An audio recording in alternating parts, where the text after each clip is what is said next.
नमस्कार।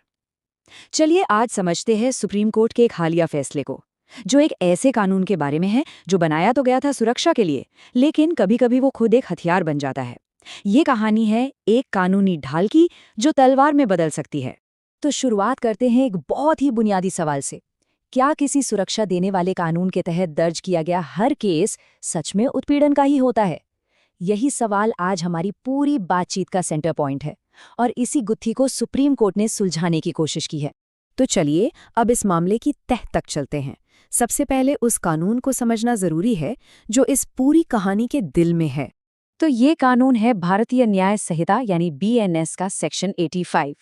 देखिए, इसे बनाया इसलिए गया था ताकि महिलाओं को उनके पति या ससुराल वालों की तरफ से होने वाली क्रूरता, दहेज की मांगों या किसी भी तरह के मानसिक और शारीरिक टॉर्चर से बचाया जा सके। इसका मकसद एकदम साफ है, प्रोटेक्शन देना। लेकिन प्रॉब्लम तब शुरू होती है जब इस ढाल का गलत इस्तेमाल होने लगता है।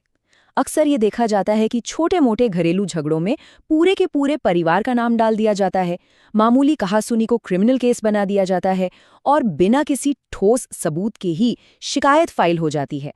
और यहीं से कानून के मिसयूज का दायरा शुरू हो जाता है। तो अब कानून की जनरल बात से हटके सीधे उस केस पर आते हैं जो सुप्रीम कोर्ट तक पहुंचा। ये कहानी है एक ऐसे ही परिवार की जिस पर आरोप लगे थे। इस केस में हुआ ये कि एक पत्नी ने अपने पति, सास, ससुर, देवर और ननद मतलब लगभग पूरे परिवार के खिलाफ शिकायत कर दी। अब इस मामले में सबसे गौर करने वाली बात ये थी कि आरोप बहुत ही जनरल थे, मतलब अस्पष्ट। शिकायत में ये नहीं बताया गया था कि किसने, कब, क्या किया। बस एक लाइन में कह दिया गया कि सबने मिलकर परेशान किया। इस परिवार का कानूनी सफर बहुत लंबा चला। सबसे पहले FIR हुई, जिसमें पूरे परिवार को आरोपी बना दिया गया।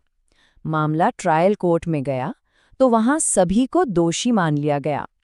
परिवार ने हाई कोर्ट में अपील की, लेकिन वहां भी सजा को सही ठहराया गया। उनकी आखिरी उम्मीद थी सुप्रीम कोर्ट।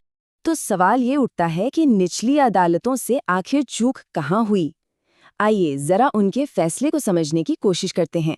ये स्लाइड एकदम आईने की तरह साफ दिखाती है कि हुआ क्या और होना क्या चाहिए था।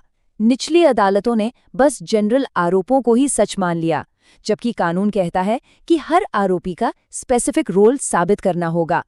उन्होंने गवाहों के बयानों को भी बिना जांचे परखे मान लिया, जबकि जरूरत थी मजबूत, अलग से साबित होने वाले सबूतों की। यहाँ तक कि गवाही में जो विरोधाभास थे उन्हें भी अनदेखा कर दिया गया। और फिर इस कहानी में एंट्री होती है सुप्रीम कोर्ट की। जब ये केस देश की सबसे बड़ी अदालत में पहुंचा तो उन्होंने इस पर एक बिल्कुल साफ और मजबूत नजरिया सामने रखा। सुप्रीम कोर्ट के सामने सबसे बड़ा कानूनी सवाल यही था, क्या परिवार के सदस्यों को सिर्फ इसलिए दोषी ठहराया जा सकता है क्योंकि वो आरोपी के रिश्तेदार हैं? क्या सिर्फ किसी का रिश्तेदार होना ही गुनाह का सबूत हो सकता है? और सुप्रीम कोर्ट ने इस मामले में न्याय के 4 मजबूत स्तंभ तय कर दिए। पहला, गोलमोल आरोप काफी नहीं है, सब परेशान करते थे जैसी बातें सजा का आधार नहीं बन सकती। दूसरा, हर आरोपी का एक स्पेसिफिक रोल साबित करना होगा, किसने क्या किया ये साफ साफ बताना पड़ेगा। तीसरा, बिना ठोस सबूत के पूरे परिवार को केस में घसीटना न्यायिक प्रक्रिया का गलत इस्तेमाल है। और चौथा, जब सबूत कमजोर हों या उनमें विरोधाभास हों तो शक का फायदा हमेशा आरोपी को मिलना चाहिए।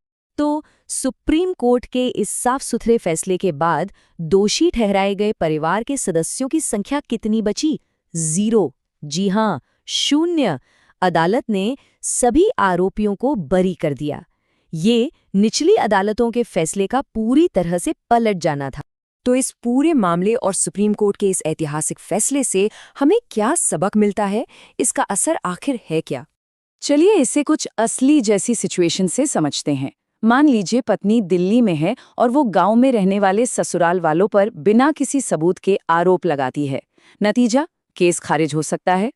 या अगर किसी FIR में घटना की कोई तारीख या कोई खास डिटेल ही नहीं है तो उसे क्रूरता का अपराध नहीं माना जाएगा। मतलब साफ है, अब अदालतें हवाई बातें नहीं बल्कि ठोस और साफ सबूत मांगती हैं।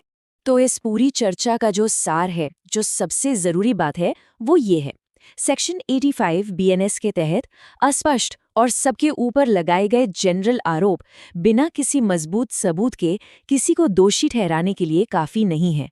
ये एक बहुत बड़ा कानूनी सिद्धांत है जो आगे भी कई मामलों में रास्ता दिखाएगा। और आखिर में ये मामला एक बहुत ही दमदार संदेश देता है, जिसे सुप्रीम कोर्ट ने भी अपने फैसले में साफ साफ कहा। कानून सुरक्षा के लिए है, बदला लेने के लिए नहीं। और ये हमें एक आखिरी सवाल पर लाकर खड़ा कर देता है। हमारा न्याय का सिस्टम पीड़ितों की सुरक्षा की जरूरत और कानून के गलत इस्तेमाल को रोकने की जिम्मेदारी के बीच एक सही संतुलन कैसे बना सकता है? ये एक बहुत ही मुश्किल सवाल है, जिस पर सोचना हम सबके लिए जरूरी है।